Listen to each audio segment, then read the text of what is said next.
இன்றைய செய்திகளை விரிவாக பார்ப்பதற்கு முன்பாக முதலில் தலைப்புச் செய்திகள்.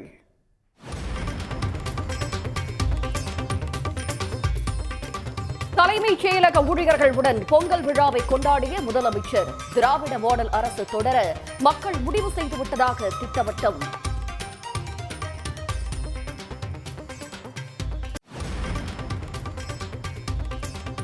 டெல்லியில் பிரதமர் மோடி தலைமையில் நடைபெற்ற பொங்கல் கொண்டாட்டம். நீதிபதிகள், பாஜகவினர் சிவகார்த்திகேயன், ரவி மோகன் உள்ளிட்டோர் பங்கேற்பு. இனிய பொங்கல், நல்வா கடத்துக்கல.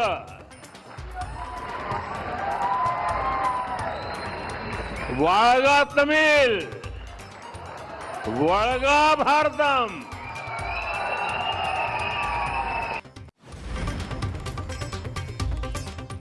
சபரிமலையில் ஜோதி வடிவில் காட்சி தந்த ஐயப்பன்.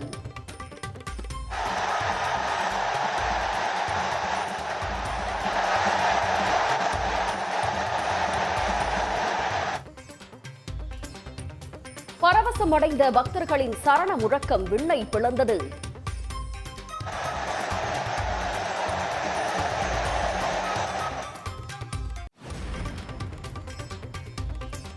பொங்கல் பண்டிகைக்கு பொருட்கள் வாங்க கடை வீதிகளில் குவிந்த மக்கள். தேவை அதிகரிப்பால் வாழைத்தார் விலை உயர்வு.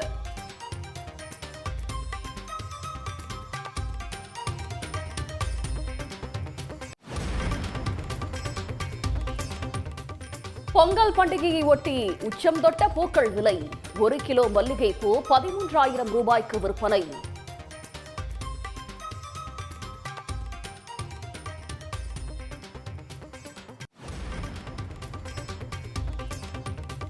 வரலாறு காணாத உச்சத்தை தொட்டது 1 சவரன் ஆபரண தங்கத்தின் விலை. 1 சவரன் 880 ரூபாய் உயர்ந்து 1,06,240 ரூபாய்க்கு விற்பனை.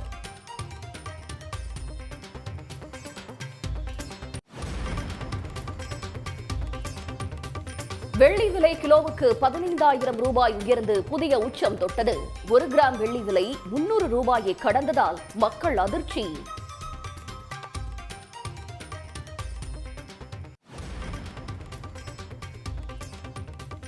சென்னை சங்கமம் நம்ம ஊரு திருவிழாவை பறை இசைத்து தொடங்கி வைத்த முதலமைச்சர் மு க ஸ்டாலின்.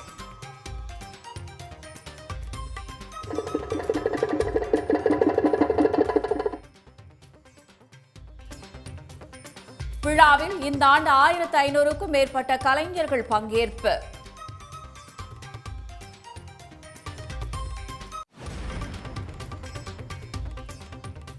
சென்னையில் 18 ஆண்டுகளுக்கு பிறகு டபுள் டக்கர் பேருந்து சேவை தொடக்கம்.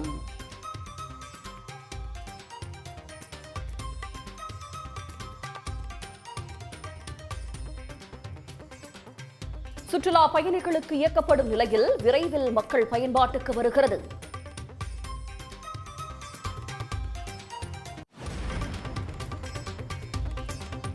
இடைநிலை ஆசிரியர்களுக்கான ஊதியம் 12,500 15,000 ரூபாயாக அதிகரிப்பு.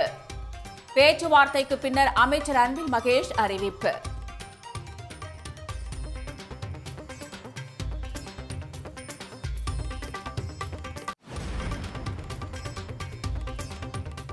நாளை கோலாகலமாக நடைபெறவுள்ள அவனியாபுரம் ஜல்லிக்கட்டு.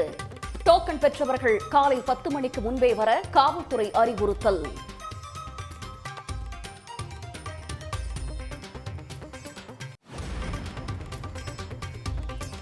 மேற்கு வங்கத்தில் நிலக்கரி சுரங்கம் இடிந்து விழுந்து 3 தொழிலாளர்கள் உயிரிழப்பு. இடிபாடுகளிடையே சிக்கிய தொழிலாளர்கள் படுகாயங்களுடன் மீட்பு.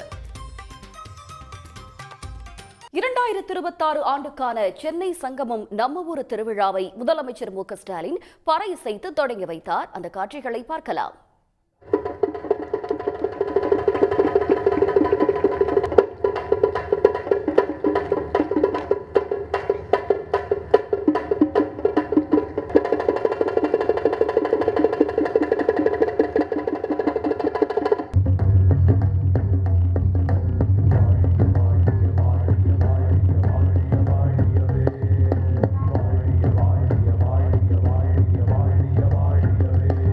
தமிழ்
இது காலப்போக்கில் ஒரு கலை வடிவமாக மாறியது. நிகழ்த்துபவர்கள் கை கொடுக்கும் கை மல்லர் கம்ப குழுவினர்.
எல்லாருக்கும் எல்லாம் என்ற சமத்துவ நிலையை அடைய திராவிட மாடல் ஆட்சி செயல்படுவதாக தெரிவித்திருக்கும் முதலமைச்சர் மு க ஸ்டாலின் ஆரோக்கிய அரசியலை முன்னெடுக்கும் திராவிட மாடல் 2.0 தொடர மக்கள் முடிவெடுத்து விட்டார்கள் என்று கூறியிருக்கிறார்.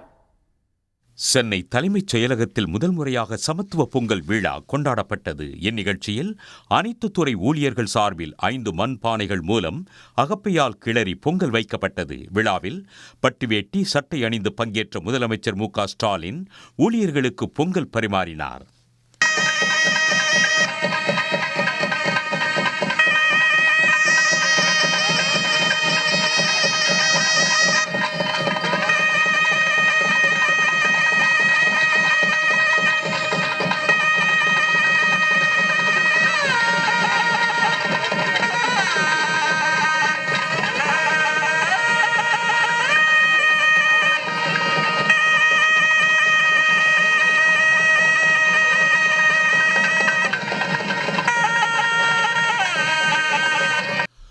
துறை செயலாளர்கள், பணியாளர்கள் உள்ளிட்ட அனைவரும் தமிழர் பாரம்பரிய முறைப்படி வேட்டி சட்டை அணிந்தும் சேலை உடுத்தியும் பொங்கல் நிகழ்ச்சியில் பங்கேற்றனர். அவர்களுக்கு முதலமைச்சர் மு க ஸ்டாலின் பொங்கல் வாழ்த்துக்கள் கூறினார்.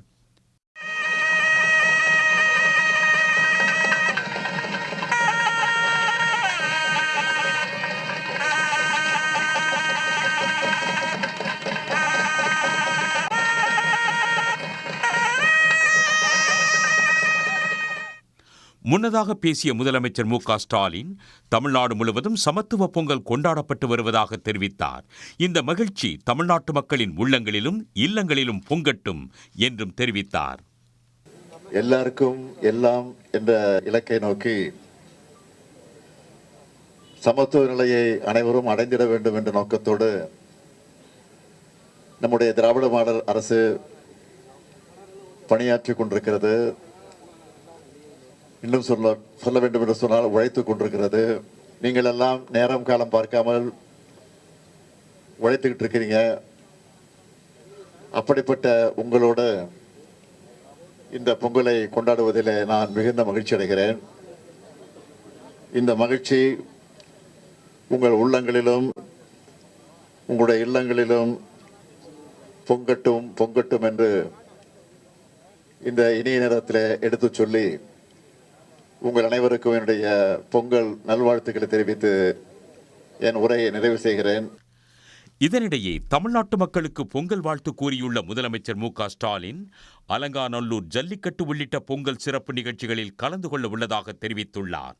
அரசு ஊழியர்களுக்கு உறுதி அளிக்கப்பட்ட ஓய்வூதியம், கல்லூரி மாணவர்களுக்கு மடிக்கணினிகள், தூய்மை பணியாளர்கள், செவிலியர்கள் என பல்வேறு தரப்பினரின் நீண்ட நாள் கோரிக்கைகள் நிறைவேற்றும் என இந்த பொங்கல் அனைவருக்கும் மகிழ்ச்சி பொங்கலாக அமையட்டும் என்றும் முதலமைச்சர் கூறியுள்ளார். தமிழ்நாட்டின் வளர்ச்சி பயணத்தில் ஒருவரையும் பின்தங்க விடமாட்டோம் என உறுதி அளித்துள்ள முதலமைச்சர் ஆரோக்கிய அரசியலை முன்னெடுக்கும் திராவிட மாடல் 2.0 தொடர மக்கள் முடிவெடுத்து விட்டார்கள் என்றும் கூறியுள்ளார். தமிழர்களின் பொங்கல் பண்டிகை ஒரு உலகளாவிய விழாவாக மாற்றமடைந்துள்ளதாக பிரதமர் நரேந்திர மோடி கூறியுள்ளார். பொங்கல் சிறப்பு விழாவில் பங்கேற்ற பிரதமர் பொங்கல் பானையில் அரிசி இட்டு கொண்டாட்டங்களை தொடங்கி வைத்தார். தமிழ்நாட்டைச் சேர்ந்த ஒன்றிய தகவல் ஒலிபரப்பு மற்றும் மீன்வளத்துறை அமைச்சர் எல். முருகனின் டெல்லி இல்லத்தில் பொங்கல் விழா மிகச்சிறப்பாக கொண்டாடப்பட்டது. இவ்விழாவில் பிரதமர் நரேந்திர மோடி கலந்து கொண்டு பொங்கல் பானையில் அரிசி இட்டு கொண்டாட்டங்களை தொடங்கி வைத்தார்.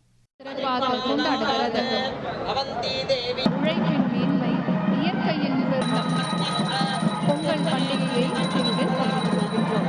நிகழ்விடத்திற்கு வருகை தரும்போது பின்னர் வணக்கம் என்று கூறி விழாவில் தனது உரையை தொடங்கிய பிரதமர் மோடி தமிழில் பொங்கல் வாழ்த்து தெரிவித்தார். வணக்கம்.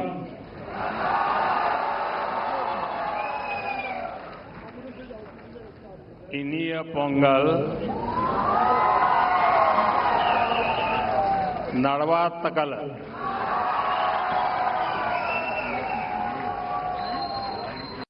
தமிழ் கலாச்சாரம் என்பது இந்தியா முழுமைக்கும் பொதுவான பாரம்பரியம் மட்டுமல்ல, அனைத்து மனிதகுலத்துக்கும் பொதுவானது என்றும் பிரதமர் புகழாரம் சூட்டினார். பொங்கல் ஒரு உலகளாவிய விழாவாகவும் மாற்றமடைந்துள்ளதாகவும் பிரதமர் கூறினார். जब मैं पंबन ब्रिज के लोकार्पण के लिए रामेश्वरम गया था तो तमिल इतिहास की महानता का फिर एक बार साक्षी बना था. हमारी तमिल संस्कृति पूरे भारत की साझी विरासत है. इतना ही नहीं, पूरी मानवता की ये साझी विरासत है. பின்னர் விழா மேடையில் பிரதமர் மோடி முன்னிலையில் நடிகரும் இசையமைப்பாளருமான ஜி.வி. பிரகாஷின் இசை நிகழ்ச்சி நடைபெற்றது. டெல்லி பொங்கல் சிறப்பு விழாவில் தமிழக பாஜக தலைவர் நைனா நாகேந்திரன், முன்னாள் தலைவர் அண்ணாமலை, தமிழிசை சவுந்தரராஜன், வானதி சீனிவாசன், நடிகர்கள் சரத்குமார், சிவகார்த்திகேயன், ரவிமோகன், பாடகர் வேல்முருகன் உள்ளிட்டோரும் பங்கேற்றனர். பிரதமர் மோடி தலைமையில் கோலாகலமாக நடைபெற்ற பொங்கல் விழாவில் தமிழ்நாட்டின் பாரம்பரிய நடன நிகழ்ச்சிகளும் அரங்கேறின. தமிழ்நாட்டில் பல்வேறு கல்லூரிகள் மற்றும் அரசு அலுவலகங்களில் உற்சாகத்துடன் சமத்துவ பொங்கல் விழா கொண்டாடப்பட்டது. பல இடங்களில் பறையாட்டம், கரகாட்டம், ஒயிலாட்டம் என கலை நிகழ்ச்சிகள் களை கட்டின.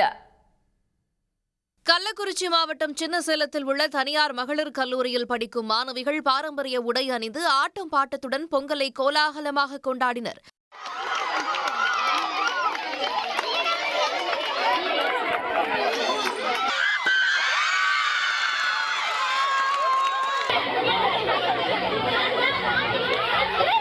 அரியலூர் மாவட்டத்தில் உள்ள கங்கை கொண்ட சோழபுரம் பிரகதீஸ்வரர் ஆலய வளாகத்தில் சமத்துவ பொங்கல் விழா கொண்டாடப்பட்டது. இதில் இஸ்ரேல் நாட்டை சேர்ந்த சுற்றுலா பயணிகள் பொங்கல் வைத்து மகிழ்ந்தனர். தஞ்சை தெற்கு காவல் நிலையத்தில் போலீசார் சமத்துவ பொங்கல் விழா வைத்து கொண்டாடினர். பால் பொங்கி வரும்போது குலவை விட்டு அவர்கள் உற்சாகமடைந்தனர்.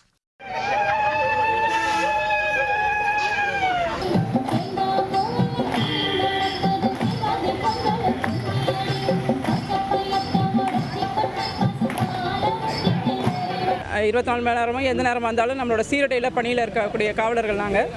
இன்றைக்கி இந்த பொங்கல் திருநாளை பாரம்பரிய முறைப்படி கொண்டாடணும் அப்படிங்கிறனால பாரம்பரிய உடை அணிந்து எல்லாருமே வர சொல்லியிருக்கோம்.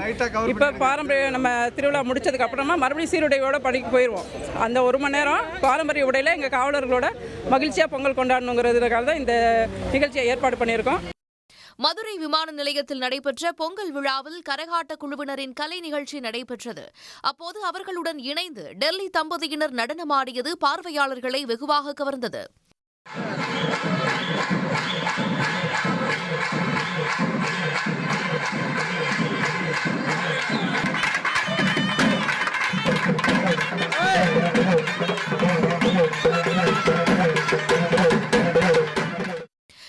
திருவண்ணாமலையில் உள்ள மு.க.ஸ்டாலின் பூங்காவில் அமைச்சர் ஏவாவேலு வெளிநாட்டினர்களுடன் இணைந்து பொங்கல் வைத்து கொண்டாடினார்.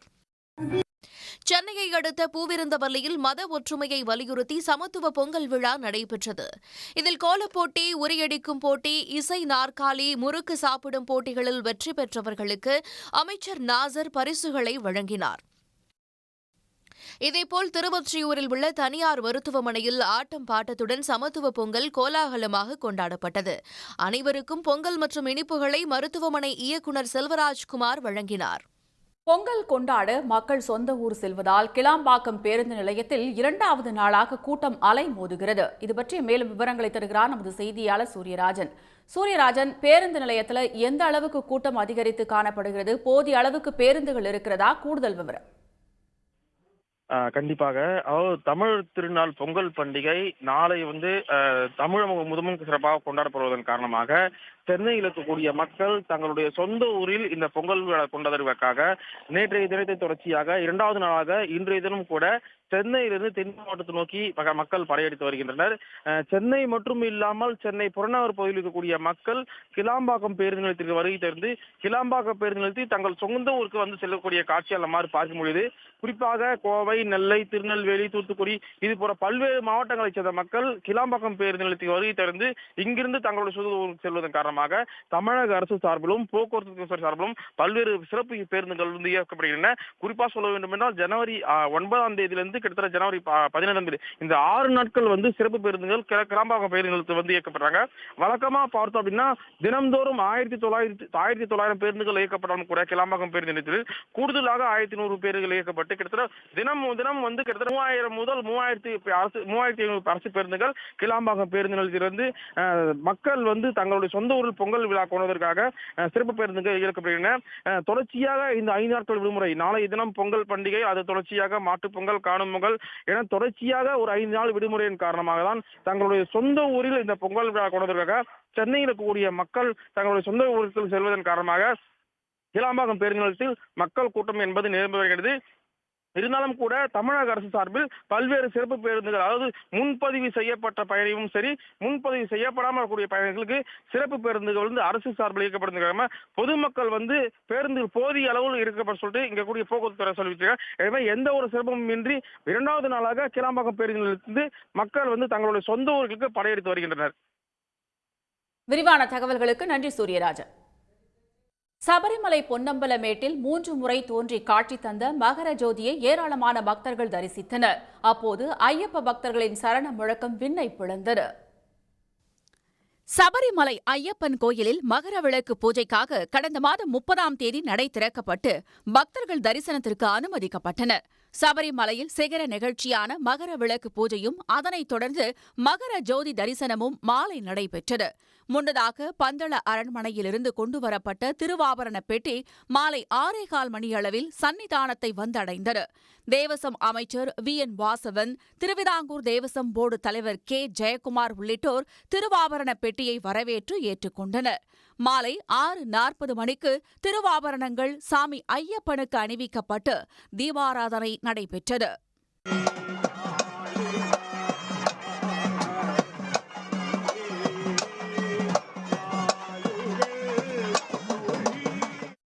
தீபாராதனை நடைபெற்ற ஒரு சில நொடிகளிலேயே பொன்னம்பலமேட்டில் பக்தர்களுக்கு சாமி ஐயப்பன் ஜோதி வடிவில் 3 முறை காட்சி தந்தார். அப்போது சரண கோஷம் எழுப்பி பக்தர்கள் தரிசனம் செய்தனர்.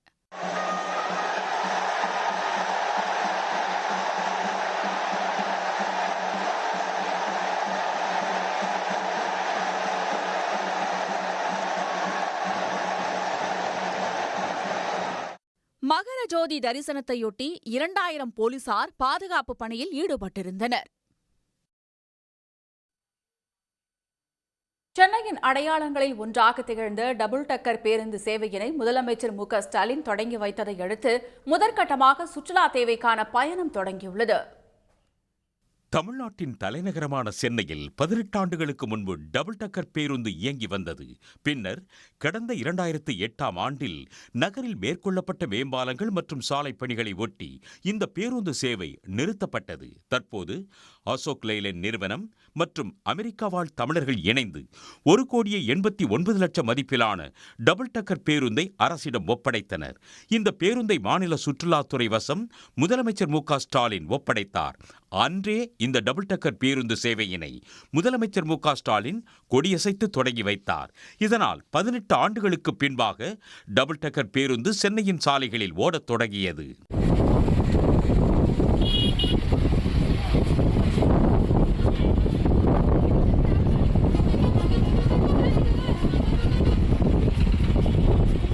இதனிடையே கெல்லிஸ் ராயபுரம் அரசு காப்பகங்களில் தங்கி பயிலும் மாணவர்களை ஏற்றிக்கொண்டு இன்று அந்த டபுள் டக்கர் பேருந்து அண்ணா சாலையின் வழியாக கடற்கரை சாலை வழியே பட்டினப்பாக்கம் வரை பயணித்தது. பள்ளி மாணவிகள் மிக உற்சாகமாக இந்த பயணத்தை மேற்கொண்டனர். அங்கிருந்து வரும்போதே நிறைய பில்டிங்ஸ்லாம் இருந்தது, அதெல்லாம் பார்த்தோம். அந்த அண்ணன் வேற இதெல்லாம் இப்படி இருக்குமா அப்படின்னு சொன்னாரு, அதெல்லாம் பார்த்தோம். எங்களுக்கு கீழேருந்து மேலே பார்க்கறதுக்கு ரொம்ப சந்தோஷமா இருக்கு. இன்னும் நிறைய இடங்களுக்கு போகிறேன். இந்த பஸ்ஸில் போனால் கொஞ்சம் நல்லா இருக்கும். நாங்கள் வந்து கவர்மெண்ட் சில்ட்ரன்ஸ் ஹோம் கெல்லிஸ்லேருந்து வரோம் சார். பசங்க வந்து டபுள் டக்கர் பஸ்ஸில் வந்து ஃபர்ஸ்ட் டைம் ட்ராவல் பண்ணுறாங்க சார். ஹாப்பியாக இருக்குது. அவங்களோட சேர்ந்து நாங்களும் ட்ராவல் பண்ணுறோம் சார். அதனால் நாங்கள் முதலமைச்சர் ஐயா அவர்களுக்கு முதல்ல வந்து நாங்கள் வந்து எங்களுடைய கொடான நன்றிகளை தெரிவிச்சுக்கிறோம் சார். பொங்கல் விடுமுறை வரை தீவுத்திடலில் நிறுத்தி வைக்கப்பட்டு மாணவர்களை சுற்றுலா அழைத்துச் செல்ல மட்டுமே இந்த பேருந்து பயன்படுத்தப்பட உள்ளது. பின்னர் சுற்றுலா கழக இணையத்தில் முன்பதிவு செய்யப்பட்டு பொதுமக்களின் பயண சேவைக்காக இந்த டபுள் டக்கர் பேருந்து இயக்கப்பட உள்ளது.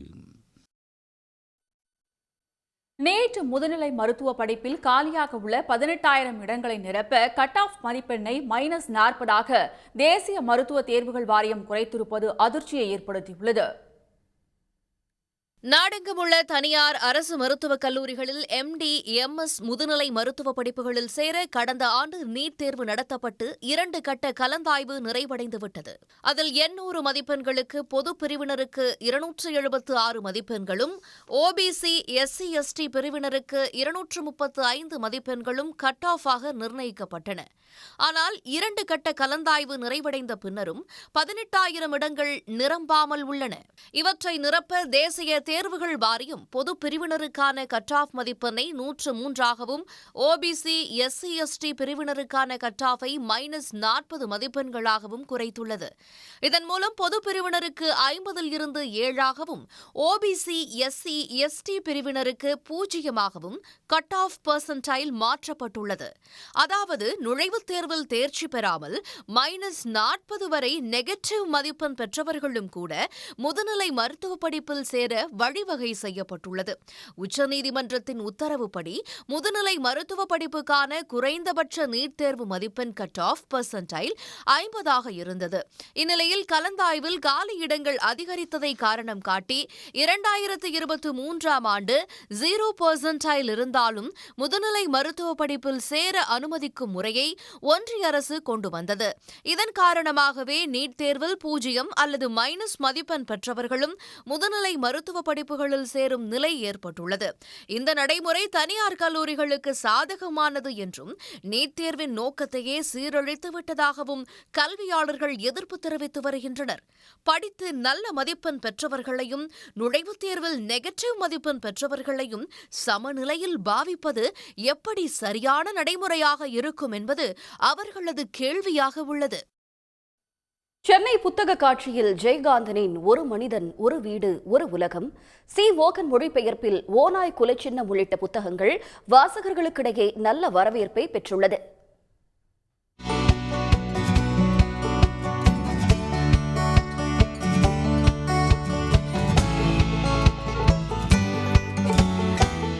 சென்னை நந்தனம் YMCA மைதானத்தில் நடைபெற்று வரும் 49வது சென்னை புத்தக காட்சியை காண வருவோர் எண்ணிக்கை தினம்தோறும் அதிகரித்து வருகிறது.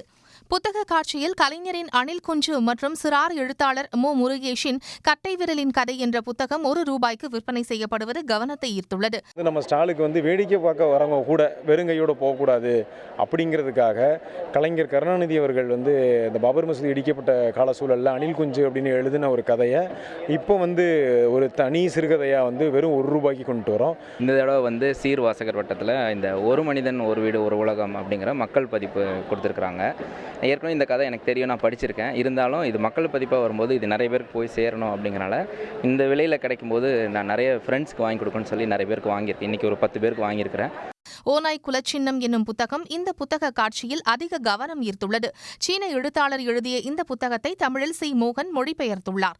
நம்ம ஒரு 50 ஆண்டு காலமாக தீவிரமாக கலை இலக்கியத்தில் நான் ஈடுபட்டுக்கிட்டு இருக்கேன். நான் கவிதை, சிறுகதை, கட்டுரை, நாவல் என்ன எல்லாமே எழுதியிருந்தாலும் எனக்கு மனசுக்கு இந்த வாழ்க்கைக்கு ஏதாவது ஒன்று உருப்படியாக போதும்னா இது ஒன்று போதுங்கிறது தான் இருக்குது. புதுமைப்பித்தன் கதைகள் என்ற புத்தகம் சீர் வாசகர் வட்டம் அரங்கில் மக்கள் பரிப்பாக கடந்த 2021ஆம் ஆண்டு அறிமுகமாகி மிகப்பெரிய அளவில் விற்பனையாகி வாசகர்களை கவர்ந்தது. இந்நிலையில் அதே புதுமைப்பித்தன் கதைகளில் சிறந்த 30 கதைகளை தேர்ந்தெடுத்து தெரிவு செய்யப்பட்ட புதுமைப்பித்தன் கதைகள் என்ற தலைப்பில் மீண்டும் களமிறங்கியுள்ளது. சன் நியூஸ் செய்திகளுக்காக செய்தியாளர் விஷ்ணு.